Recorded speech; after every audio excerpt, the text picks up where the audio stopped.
Hi friends, எல்லோரும் எப்படி இருக்கீங்க? லாஸ்ட் மந்த்து ஒன் வீக்கெண்ட் வந்து பார்த்திங்கன்னா, நாங்கள் வந்து அவுட் ஆஃப் மஸ்கட் போயிருந்தோம் அப்படின்னு சொல்லியிருப்பேன். அப்படி எங்கே போயிருந்தோம் அப்படின்னு பார்த்தீங்கன்னா, மஸ்கட்டில் இருக்க ஒரு ஐலாண்டுக்கு தாங்க போயிருந்தோம். அந்த ஐலாண்டோட நேம் வந்து மஷிரா. இது வந்து மஸ்கட்லேருந்து ஒரு 500 கிலோமீட்டர் டிஸ்டன்ஸில் இருக்குதுங்க. நம்ம வந்து ஃபெரி புக் பண்ணி தாங்க போகணும். அதனால் நம்ம வந்து மஸ்கட்டில் இருக்கிற போர்ட்டுக்கு தான் ஃபஸ்ட்டு போகணும். அந்த ஃபோர்ட்டோட நேம் வந்து பார்த்திங்கன்னா ஷனாஃப் ஃபோர்ட்டு. மஸ்கட்லேருந்து ஷனாஃப் போர்ட்டுக்கு போகிறதுக்கே ஒரு 5 ஹவர்ஸ் ட்ராவல் பண்ணணுங்க.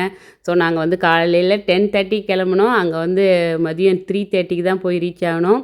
ஸோ லாங் ட்ராவல் அப்படிங்கிறதுனால நான் வீட்லேயே வந்து பிரேக்ஃபாஸ்ட்டு, லஞ்சு இதெல்லாமே ப்ரிப்பேர் பண்ணி எடுத்துக்கிட்டேன். அங்கே போயிட்டு வந்து அங்கே மௌஷல்லாத் ஆஃபீஸ் இருக்கும். அங்கே தான் நம்ம வந்து ஃபெரிக்கு வந்து டிக்கெட் புக் பண்ணோம். நாங்கள் வந்து மதியம் ஒரு 3:30க்கு மேலே தான் வந்து இந்த போர்ட் இருந்த பிளேஸ்க்கே ரீச் ஆக முடிஞ்சதுனால, அன்னைய டேயில் இருந்த லாஸ்ட் ஃபெரி தான் நாங்கள் வந்து டிக்கெட் புக் பண்ணியிருந்தோம். லாஸ்ட் ஃபெரி வந்து பார்த்திங்கன்னா ஈவினிங் 5 o'clockங்க. ஸோ அப்படியே டிக்கெட்லாம் புக் பண்ணிவிட்டு பக்கத்துலேயே இருந்த பார்க்கில் நாங்கள் எடுத்துகிட்டு போயிருந்த லஞ்செல்லாம் சாப்பிட்டு முடிச்சுட்டு ஒரு 1/2 hour வந்து வெயிட் பண்ணோம். ஸோ ஃபெரி வந்து வந்தாச்சு. ஃபெரியோட ட்ராவலிங் டைமு, அதுக்கப்புறம் ஃபெரியோட டிக்கெட்டு, அந்த காஸ்ட்டு, இதனுடைய டீட்டெயில்ஸ் எல்லாமே வந்து பார்த்திங்கன்னா என்னுடைய லாங் வீடியோஸில் நான் போஸ்ட் பண்ணியிருக்கேன். உங்களுக்கு தேவைப்பட்டுச்சுன்னா கண்டிப்பாக செக் பண்ணி பார்த்துக்கோங்க ஃப்ரெண்ட்ஸ். நாங்கள் ட்ராவல் பண்ண ஃபெரி இது தான். ஓகே ஃப்ரெண்ட்ஸ், நெக்ஸ்ட் வீடியோவில் மீட் பண்ணுவோம். பை. தேங்க்ஸ் ஃபார் வாட்சிங்.